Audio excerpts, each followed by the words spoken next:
بسم الله وعلى بركة الله نبدأ الفيديو على حسب سير وترتيب اليوم. الأهلي كسب حرس الحدود وهو في أسوأ حالاته كالمعتاد في الموسم ده. الأهلي بادئ موسم ولا أسوأ من كده، ولكن كسب. الأهلي وهو وحش النهارده كسب ازاي؟ انا ما عمليش دعوه. ما حدش يقول لي اصل في ضربه جزاء مش عارف ايه، اصل في حظ مش عارف ايه، اصل كوره مش عارف ايه. انت كزمالك النهارده الحظ كان معاك بطريقه مش طبيعيه. النهارده الزمالك لو مش محظوظ كان يخسر 3-4 في كورتين في العارضه وكور جنب الجون مرعبه، كور مرعبه. ربنا بيسترها معاك وربنا بيسندك، لكن تقول ايه؟ هنيجي لماتش الزمالك بس خلينا في ماتش الاهلي. الاهلي كسب هو وحش او وحش. طب ايه السبب في المكسب النهارده؟ نوعا ما كان في رجوله النهارده في الملعب. نوعا ما كان في رجوله النهارده في الملعب من اتنين، والاتنين دولت اللي انا كاتب في عنوان الفيديو في كارثه بسببهم. يعني قد يكون انت شفتها عادي وتمر عليك مرور الكرام، لكن لا، دي ما تمرش مرور الكرام ابدا. طب ايه اللي حصل يا عم؟ بعد الماتش حسين اسمه ده مروان عطيه اخد رجل المباراه. جميل جميل، مروان عطيه يستحق، يستحق. ياسر ابراهيم راح للمراقب او اللي هو الراجل اللي بيسلم الجايزه، معرفش شغلته ايه، قال له مسكه من كتفه كده، قال له معلش بقى انا عايز اعرف بس انتوا على اي اساس بتدوا رجل المباراه؟ فالراجل قال له ما اعرفش كده، يعني باينه من الكاميرا والكلام، قال له ما اعرفش والله، مش انا ومش عارف ايه. طب دي ايه يا عم؟ ايه اللي فيها؟ دي كارثه، دي كارثه. دي لقطه خلاص تحس ان اللعيبه خلاص من جواها هتطق. اللعيبه من جواها هتطق منها وما بين بعض. انت عارف لو الجايزه دي مثلا في الفرقه الثانيه من حد من حرس الحدود اللي خدها، وراح ياسر ابراهيم قال لمراقب المباراه او الراجل دوت، يعني قال له انت على اي اساس بتدي رجل المباراه، هتبقى مقبوله ومبلوعه ومقبوله جدا وعادي جدا. ليه؟ المفروض ان ايه، واحد من فرقتك هو اللي ياخدها، او انت او اي حد من فرقتك من زمايلك في الفرقه، فعادي انت محموق لهم ومحموق لنفسك ومحموق لفريقك. لكن ان تطلع قدام الناس وقبل ما تطلع من الملعب ومش قادر تخبي وتداري مشاعرك تجاه زميلك. يا اخي انت ما احترمتش مروان عطيه يا اخي، زميلك في الفرقه. يعني قد يكون انت كياسر ابراهيم انت كنت عايز الجايزه ايا كان، مشكلتك مش مع مروان عطيه. واتفق معاك ممكن يكون فعلا مش مشكلتك مش مع مروان عطيه كشخصه، انت متفق ان انت لازم انت عايز انت اللي تاخدها. طب انت ما راعيتش ليه مروان عطيه نفسه؟ ما حطيتهوش ليه في حساباتك؟ ما حطيتهوش ليه قدام عينك وانت بتسال السؤال ده، وعملت الموقف ده قدام المصورين والصحفيين والتلفزيون؟ فده يدل على ان في كارثه في اوضه اللبس. مش موضوع فلوسه بس، اللعيبه دي عايزه تتظبط. واللعيبه دي هتتظبط لما راس كبيره ولا راسين من الكبار يمشوا. لا فكك بقى، لا تقول لي لا غرامه ولا غرامه 2 مليون جنيه اصلا. معلش يعني معلش، انت حبيبي انت لو حبيت تغرم زيزو مثلا ابو ياخد 160 مليون جنيه في السنه، الرقم اللي هيوجعه ايه؟ 2 مليون جنيه؟ مع ان ده رقم واو، ده رقم مش طبيعي لما يتخصم من لعيب في الدوري المصري 2 مليون جنيه مثلا. ال 160 بقوا 158 يا فرحتي. اتقرص هو كده، زعل كده زيزو لما خد له 158 بدل 160، اتأثر يا عيني. هيدفع قسط التلاجة، مش هيدفع قسط، مش هيعرف يدفع قسط البوتاجاز، هيلم من الجيران. انتوا بتهرجوا يا جماعه. هو الموضوع مش فلوس بس، يعني هو في مشكله في الفلوس والفرق الفج والجاب الفج في الفلوس.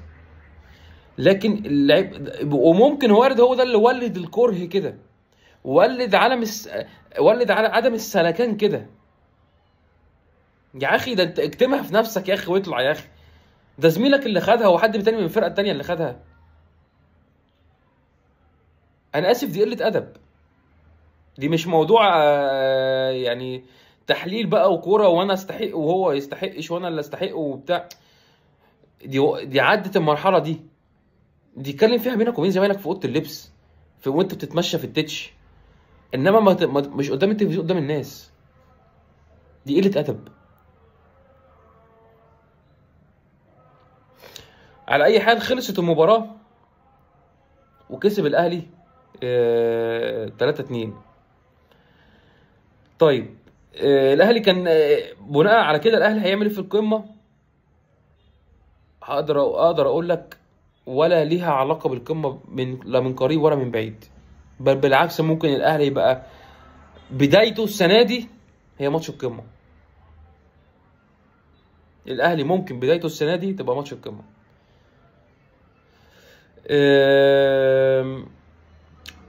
خلص ماتش الاهلي 3-2 ودخلنا على ماتش الزمالك. ماتش الزمالك والجونه.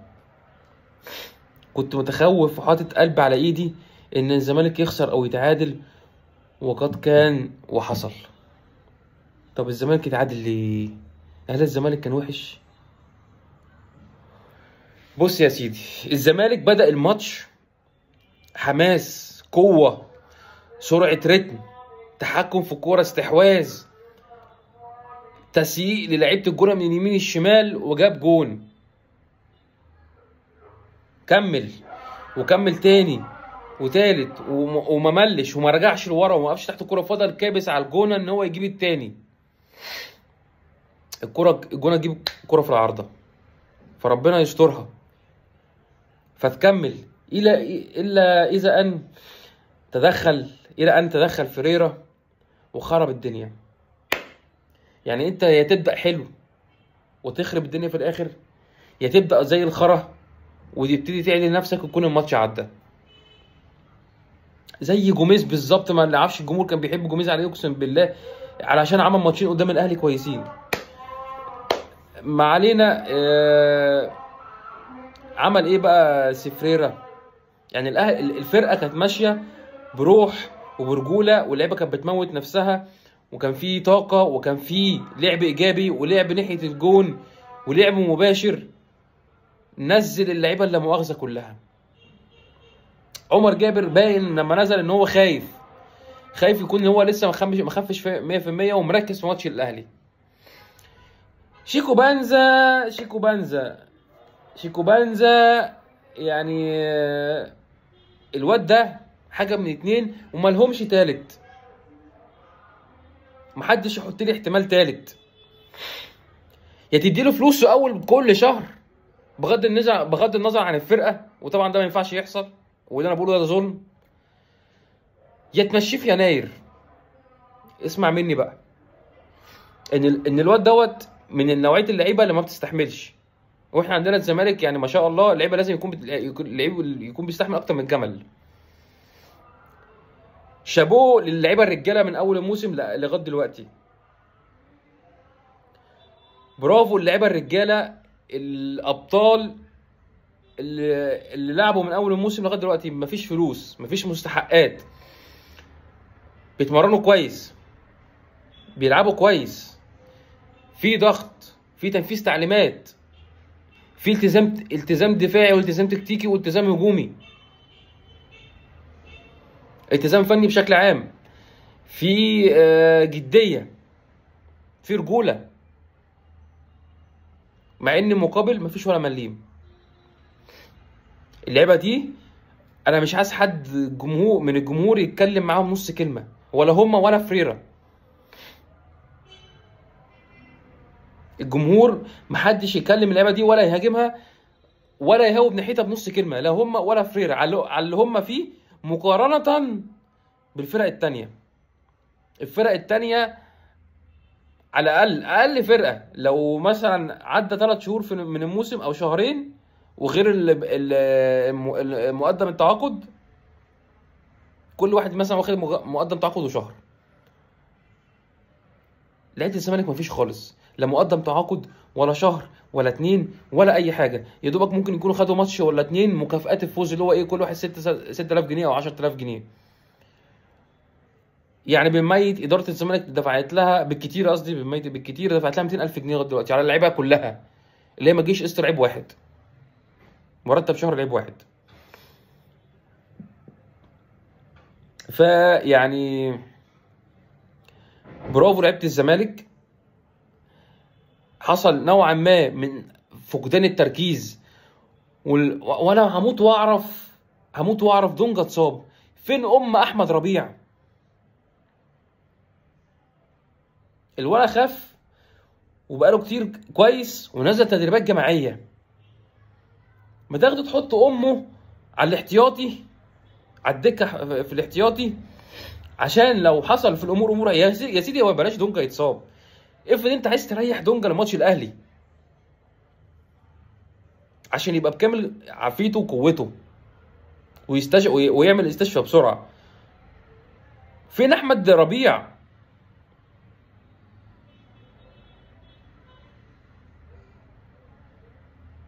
وبرده مش عارف ليه طلعت صلاح مصدق، او افهمها. الولد عامل ماتش عالمي صلاح مصدق، مع انه في مركز مش مركزه، وكان بيعمل الوجبات الهجوميه عمر جابر ما كانش بيعملها. تخيل قسما بالله كان بيعمل الحاجات عمر جابر كان بيستحي ان هو يعملها، كان يخاف يعملها. اللي هي اسمها ايه دي، الاوفرلاب. وشيكو بنزا، يعني انا ما اعرفش انت عايز ايه يا ابني. طب يعني هم مش اتفقوا معاك يا حبيبي؟ طب هم مش كلموك؟ مش قالوا لك ان في ازمه مثلا وفي خلال 10 ايام اسبوعين هتاخد كل فلوسك متاخره؟ انت لازم تعاقبهم. وانت يا عم فريرة ما انت قاري الولا كده في التمرين وعارف ان هو مش عايز يدي وانت وجدارة الاخبار واتسربت بيتمرن مش عايز اقول اللفظ التاني، ما بيتمرنش عدل، ما بيتمرنش بالجول، ما بيتمرنش عدل. ما بلاها شيكو بنزا يا عم، وخرجه بره الفرقه لغايه ما يرجع لتركيزه، ولما ياخد فلوسه يبقى بعد ماتش الاهلي ولا بعد ماتش محله حتى. نزل النهارده ضيع 3 كور. دي احنا كمان مع الرافه احنا ربنا سترها معانا في كورتين في عرض جوان زي ما قلت في اول الفيديو.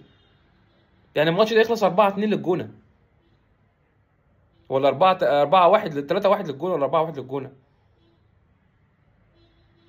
الفرقه فرطت بطريقه مش طبيعيه في نص الشوط الثاني، عشوائيه ودلع وحاجه اخر قرف. وعمرو ناصر يعني مع احترامي ليه ومع احترامي لاي مهاجم في الزمالك، عدي الدباغ بصراحه رقم 1. من ساعه ما طلع ما بقاش لينا شكل هجومي.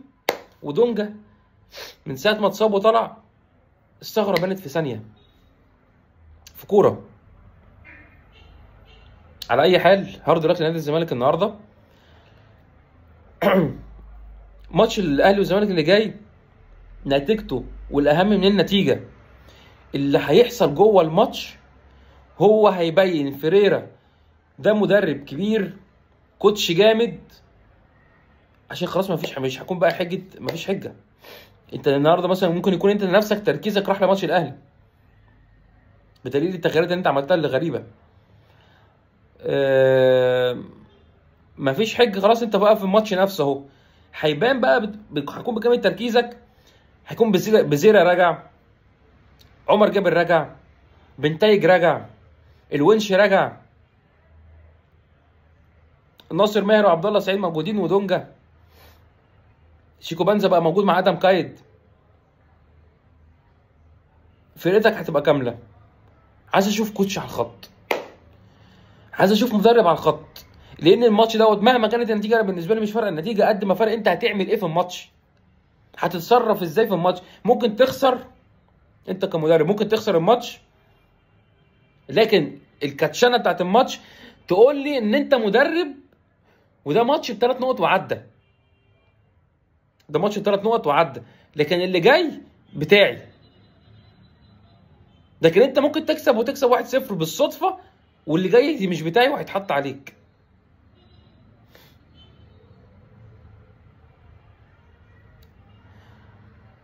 المفاجاه اللي عايز اقول عليها في اخر الفيديو، ان شاء الله هنعمل سلسله توقعات، هنبتديها بماتش الاهلي والزمالك اللي جاي.